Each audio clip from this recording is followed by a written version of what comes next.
और अब वक्त है सत्य और तथ्य का। मंगलवार हफ्ते का वो दिन था जब लोकसभा में देश के गृह मंत्री अमित शाह ने ऑपरेशन सिंदूर पर सवाल उठाने वालों को आईना दिखाया। आईना सत्य का था, आईना तथ्यों का था, देश हित का, और आईना इतिहास की तमाम गलतियों का था।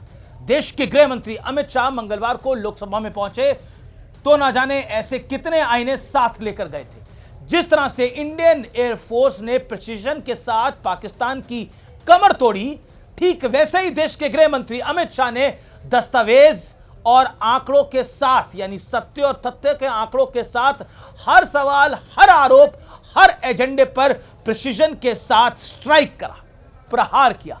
सबसे पहला नंबर ऐसी पॉलिटिकल पार्टियों और नेताओं का था जो उन आतंकियों के नाम पर सरकार को घेरने की कोशिश में थे, जिन्होंने पहलगाम में वारदात को अंजाम दिया था। पूछा जा रहा था कि आतंकी आजाद क्यों हैं, वो पकड़े क्यों नहीं गए, वो मारे क्यों नहीं गए। गृह मंत्री अमित शाह ने सबसे पहले इसी एजेंडे को पूर्ण रूप से ध्वस्त करते हुए देश को एक खुशखबरी दी कि तीनों आतंकियों को सुरक्षा बलों ने मार गिराया है। इसी के साथ गृह मंत्री ने कांग्रेस की यूपीए सरकार के दौरान होम मिनिस्टर पी चिदंबरम के चेहरे से भी नकाब उतार डाला पूर्ण रूप से।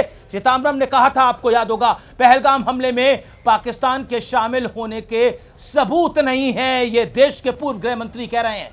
गृह मंत्री अमित शाह ने सदन में उनके पाकिस्तानी होने के सबूत गिना दिए। सुनिए एक एक करके एक एक सबूत, और ये कांग्रेस के लिए आई ओपनर था। जब ये कल आतंकवादी मारे गए, इनकी 3 राइफलें पकड़ी गई, राइफल की नाली और निकले हुए खोखों का भी मिलान हो गया। तब ये तय हो गया कि इन्हीं 3 राइफलों से हमारे निर्दोष नागरिक मारे गए। बैलिस्टिक रिपोर्ट मेरे पास है, मेरे हाथ में है, और 6 वैज्ञानिकों ने इसको क्रॉस चेक किया है। इस देश के पूर्व गृह मंत्री चिदंबरम जी ने सवाल उठाया कि क्या प्रूफ है कि ये आतंकवादी पाकिस्तान से आए, और मान्यवर कब उठाया? जब संसद में चर्चा होने वाली थी। क्या कहना चाहते हैं चिदंबरम साहब? किसको बचाना चाहते हैं?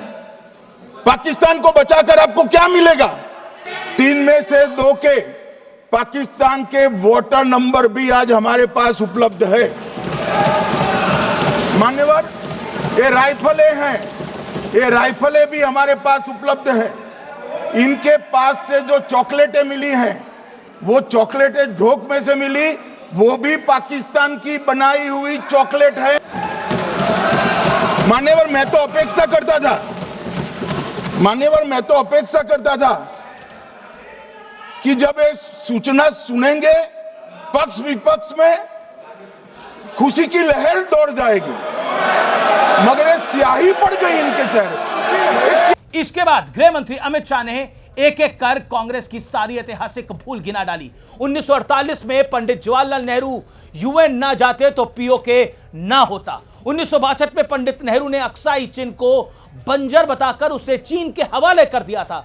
गृह मंत्री ने पूछा कि चीनी राष्ट्रपति शी जिनपिंग की पार्टी के साथ कांग्रेस ने जो एमओयू साइन किया था उसमें आखिर है क्या। उन्होंने सोनिया गांधी के आंसुओं वाला किस्सा भी याद दिला डाला, जो बाटला हाउस में मारे गए आतंकियों के लिए उनकी आंखों से बह निकले थे, वो आंसू जिस पर सलमान खुर्शीद का बयान था। गृह मंत्री अमित शाह ने इसके बाद जो कुछ याद दिलाया, इसकी कल्पना शायद विपक्ष के किसी नेता ने नहीं की होगी।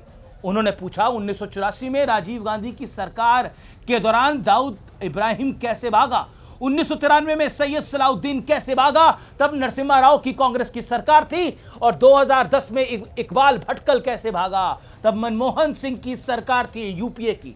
2004 में अटल बिहारी वाजपेयी की सरकार जाते ही पोटा कानून को रद्द क्यों कर दिया गया था।